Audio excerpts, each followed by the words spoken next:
Hi everybody, welcome back to PAX. We are here with Boll of 9th level games, who's going to go through a lot of the cool product and initiatives they're taking over the year.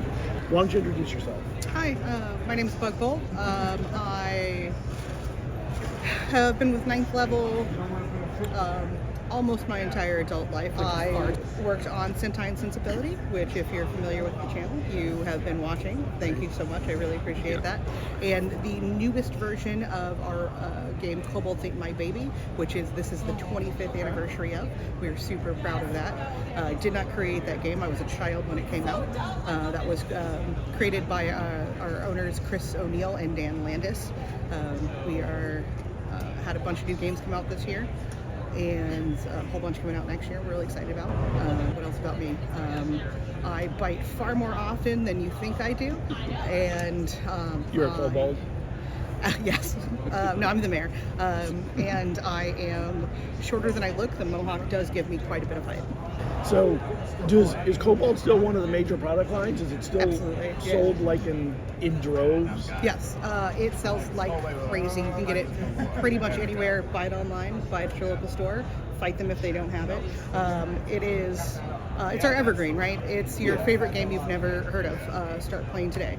They created it back in 1999, and it's had, technically this is probably like the 5th version of it, and the first several were all kind of just little touch-ups here and there of it, called the Beer and Pretzels system, and we just updated it to our polymorph system, and it is great. It's very streamlined, it's much faster to die, and we have an event today, and it will be, at PAX, you don't really sign up for most events, it's first come, first serve. There will be a line waiting that there will be too many people to get in. Every convention, every event, we are sold out with wait lists. It sells like crazy. It's a fun little chaos game. It also has the most adorable plushies you'll ever see in TTRPGs. Maybe with the only one competing is the owlbear from a couple years ago. That owlbear is very cute, and a kobold would happily eat it or ride it, whatever. Yes, whichever came first. Is Kobolds Ate My Baby, is that a campaignable game, or is it literally one-shot only, really? You can campaign it, but do not expect one kobold to live through it. So you're going to have like a little legacy of them as they go through your campaign. They are born to die. Nice. There's one version that I saw that made me laugh. Smorgasbord, yes. Which was the Morkborg version of the game, I guess. Does it use the Morkborg engine? It does, yeah. And I know I'm saying it wrong because I'm not German. I can't pronounce it right. We all say it wrong. When we were doing the updated version for the Kickstarter, we were like, well, it's a game that uses a lot of death and D6 and chaos, and we're like, it's basically the exact same game. So we were like, we have to do a little version of it. So we have that for sale now. I love that. It was a nice little add-on to the Kickstarter. Then let's jump away from that one for a minute and let's talk about mazes, because it's really the de facto game setting for fantasy, or for role-playing game companies as a fantasy setting. So what can you say about mazes? I always say we have, it's our flagship game, but Kobolds is our flagship game. We have 2 flagships. Mazes is our classic dungeon crawl. It has the most like 80s D&D vibes without being complicated at all. So it was the launch of our polymorph system. And in polymorph, when you create a character, you pick either a D4, 6, 8, or 10. That's the only die you will ever roll for that character. Chris, when he created all of it, he stripped out all of the excess stuff, and it is just the adventure. So you start right at the door to adventure, is what we say. There's no shopping, there's no complicated character creation. It takes basically long enough to turn to a page, and you write down, you pick your class, you get 3 attributes, and you're ready to go. And your die. Pick your die type, of course. And how do you support it? Because I saw you have a zine. Yep. What other ways do you support it out there with other modules? We do a monthly module that you can get online, and then we have the first year printed out right now. We're about to start doing second year prints if you really want a physical copy. But we do a monthly module that you can get on like drive-through RPG, and that is written by Patrick Clapp. He is absolutely amazing. So that has been running for 2 full years. So 24 modules, and we had just started year 3 in September. So that's going to go on for the foreseeable future. It's very great. Everybody has positive feedback of it. We also just did a Kickstarter for City of Skull, which is our first expanded book for mazes. It's going to have like hex crawling and westward expansion, and I believe some leveling aspects to it that has not been there before. So it's all the things that we didn't initially have in mazes, but still keeping the game very simple. Still no like added stats or complex rolling resolutions or anything like that. Just adding that little bit more to it with an expanded world that was hinted at but not there yet. Yeah, there's a lot of, I'd say, fantasy systems mostly have a lot of third-party support. Does Mazes have third-party support? Do you allow third-party support, or even have like an open game license or anything to it? Yeah, absolutely. The only big one that I know of was one person did, I don't remember his name unfortunately, he did Mazes Settlements because he did want all of that little in-town shopping and relationships and things, and it was really fun, and he did ask us if it was okay, and we were like, great, absolutely. We have a license that you can get from our website. If you're just making it for yourself, it's free, you can play with your friends, but if you want to purchase a polymorph license, you can do that. I believe it's $100, it's pretty reasonable, and it is a booklet or download that it explains all the things that we think are very important in polymorph, and makes a lot of suggestions on things you can use, like how to do hit points or not do hit points or things like that, and the core things we think are necessary for polymorph, like using our resolver, which is how we, you get all of that laid out, and it's I think $100 is pretty reasonable price. Yeah. And as long as you adhere to just a couple very key things, you can make a polymorph game. And when you make a polymorph game, it can be for sale or only free product? If you purchase the license, you can make it for sale. Okay, cool. Yeah. Wonderful. Let's go to something new, which is the Thunder Road Vendetta game, which is not originally your IP. No, absolutely not. So Thunder Road Vendetta is based on Restoration Games' Thunder Road Vendetta, which is based on the classic game Thunder Road. So this is our second Restoration RPG that we're making. The first one was, of course, Return to Dark Tower, based on Return to Dark Tower, based on Dark Tower. So we have now made two RPGs based on board games, based on board games. I believe we are the only people who've ever done that. You're jumping ahead to a question I had.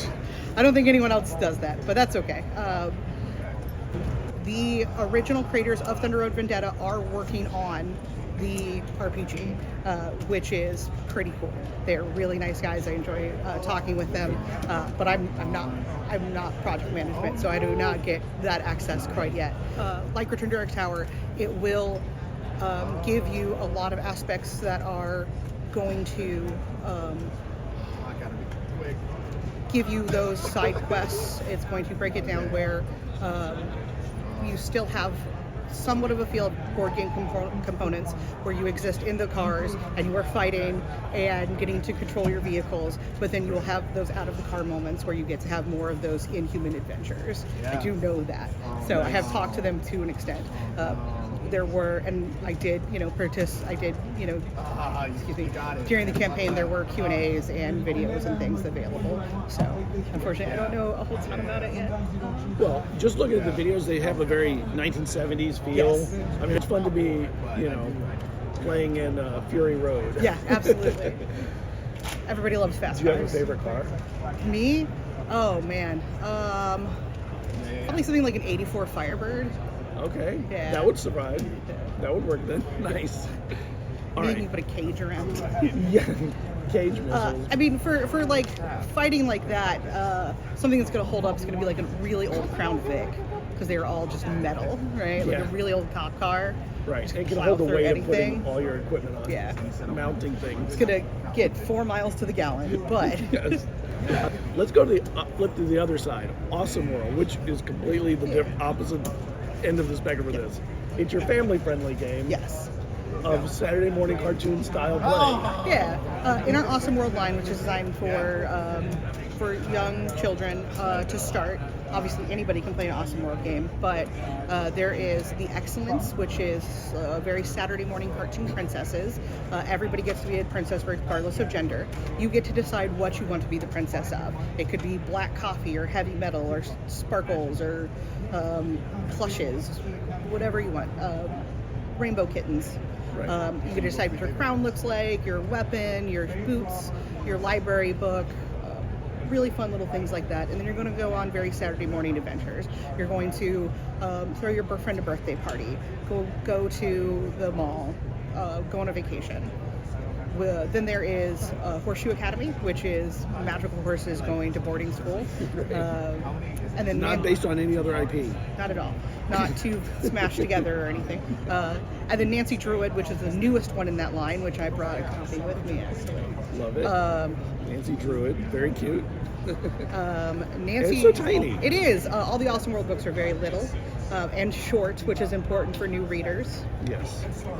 Nancy Druid is, you are a scout troop of druids solving mysteries and collecting scout badges. You get to decide what kind of animal your troop is. So if you're like all owls, and then sun druids get to have an owl companion. So you could be like, you could be a barn owl as your companion. And if I'm a moon druid, I would like turn into a screech owl. Cool. It's really fun. Love it. That one's, like I said, that one's the newest, and that one might be my favorite in that line. I didn't work on it. I just think it's really cool. I think it's a blast to run. So It's I think built they're for one-shots too, also. Yeah, but you can keep yes, they're all built for one-shots, but of course you can keep the characters and reuse them again and again. They are like very mid to no violence, or low to no violence, very cartoon violence are going to do it. Yeah, like if you, in Excellence, if you fight anything, they just kind of like poof away, or they just are no gore, no blood, nothing like that. But it's they're very designed to like learn a lesson if you fail. No hit points, nobody dies. They're just cute and fun and a great introduction. Again, no math required for anything. It's just look and match the numbers. A great way to start being like, what number is that? Can you tell me? So really good for that. Is it campaignable? Yeah, in that you, if you're not through the story, because you're supposed to maybe wrap it up in about an hour or so, because they are kids' games, you could continue those stories, right? This is what we did last week. What are we going to do this week? So, yeah, Nice. and forth. It's wonderful, especially if you have kids and family want to play together, or you want to play with. I can even imagine like a Girl Scout troop. Oh yeah. Wouldn't that be fun? Yeah. Like all of them playing together. That would be very cool. All right, now we're going to get to the most serious topic there is, which is, of course, Regency role-playing with kaiju. That's right. How did that come about? It's such an odd mashup. So I do have to give credit to my boss, Chris O'Neill, for that one. He, a couple years ago, we were, I think, at PAX, and he was like, we always are perpetually talking about what games we want to make or dumb ideas we have. And he said, I have this idea, and it's a lady in a pretty dress and a Power Rangers helmet on a horse. It's called Sentai Sensibility. But that's all I got, and I have no idea what to do with that. And I was like... The name was the magic. I was like, bet. My husband has watched every single Sentai episode in the last couple of years. I've watched almost all of it with him at that point, and now I've watched pretty much all of it. At this point, I'm the person to write this game. And so I did, and I had to go back and watch a lot of Jane Austen and read stuff. I went through the Jane Austen Society of North America's Christmas ball, and I talked to a bunch of people and interviewed them, and I did a lot of research for that aspect. But I'd watched so much Sentai with my husband at that point, I was like, I'm the person to make this game. So I was absolutely elated to work on the project. So Yeah, wonderful. Yeah. Did any of it become embedded into you as a person? No, I don't think I learned anything. Do you know which forks? No. No, you start on the outside and you work your way in. I learned that. I think I already knew that one though.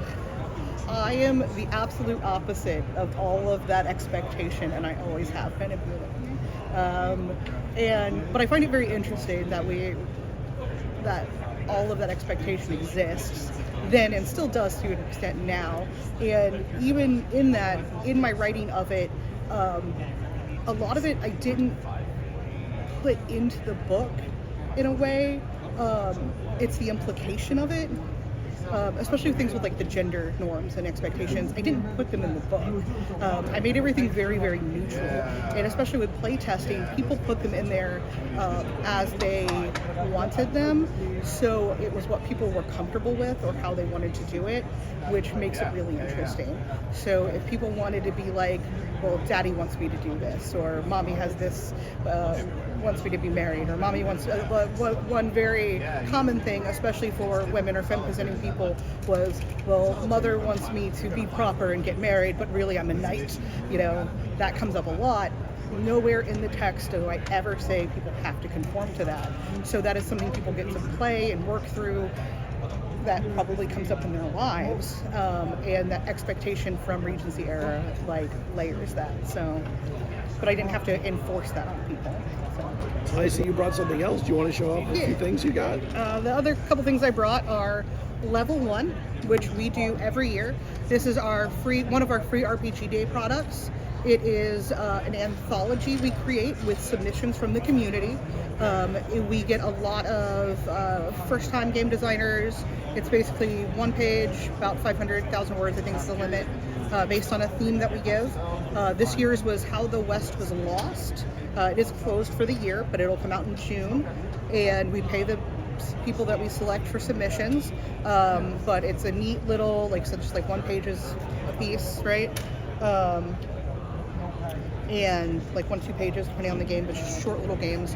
It's won a couple Ennies, depending on the year. Last year's won the silver, a couple years ago won a gold, but we love doing it. It's a really neat project, absolutely great. Supports, like I said, up-and-coming designers really well. So I want to show that off. We have a few left, but this will probably come out after PAX, so that doesn't matter. You can download them on our website, get the PDFs. And then Scurvy Buggers is our other new one, especially for queer audiences. This is a very golden age of piracy, so 1700 approximately. It is, our flag means death kind of feel. Has a really fun like troop style play where you create more pirates than players, because anybody can play any pirate. And as you get new NPCs that you like, you can add them to your crew. And it's a very queer game because pirates were something. Yeah. And lovely game written by Irene Zielinski. Irene also works for Steve Jackson Games, does a wonderful job there. We were very fortunate that she wanted to make this game with us, so we're really proud of it. And it's absolute blast. This came out in August, so it's our other like brand new one. Wanted to show that off. You reach out to a lot of people to work together, and it comes through in the product. I think it's very interesting that very few of the games feel like they were written by the same person every time. They really feel like very unique entities unto themselves, and yet they still fit and feel like they're under the 9th level game design. I don't know who the production managers or whoever does that, but that's a hard thing to do when you have such a wide breadth of product. The owners are Chris O'Neill, Heather O'Neill, and Adriel Wilson, and Dan Landis. And they work together especially to pick ideas, and then I've worked with them for quite a while now, so I get to lug boxes and make box decisions. But we do, like, we work together. We like to, like I said, reach out to people. We like games with small rules and big stories. We've always been around, rulings over rules.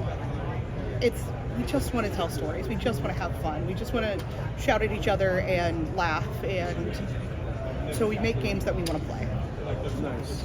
So where can people go to find all this stuff? Yeah, you can find us at 9thlevel.com. That's the number 9thlevel.com. Our stuff is also available on websites like Itch or Drive-Thru RPG. We are, of course, at all the major conventions like PAX Unplugged, PAX East, Gen Con Origins. We are in most of your local game stores, and if not, ask them politely. A lot of other online retailers carry our stuff too, of course, so we're kind of everywhere. We do have all the major social medias. For now, Twitter. For now, we'll see how long that lasts. We're calling it that. Yeah, it's Twitter. Facebook, Instagram, Blue Sky, I think I'm the only one on Mastodon, but you can find me there. We've got a TikTok that is just my boss's puppet. It's not any helpful content. It's just a puppet. It's funny, but don't expect news there. And then I'm on Mastodon, Blue Sky, Instagram. I think that's it because I deleted How do they find everything you else. on those? I am the Bomber Bug on all of those because that's what I am. So. All right, well, thanks for taking a few minutes to talk about all these cool products and about 9th level games and what you guys are doing. I look forward to everything that you're doing. You make really cool products, really interesting products that break boundaries and push barriers out of the way. Like, I love that. And I love games where narrative is the most important tool in the toolbox too, which is why we're running a Sentai Sensibility game, because it's so unique and interesting and fun. And we can have romance and kaiju fighting. Why would you not want to mix them? All right, thank you for joining me at PAX. Have a great time at the rest of the show.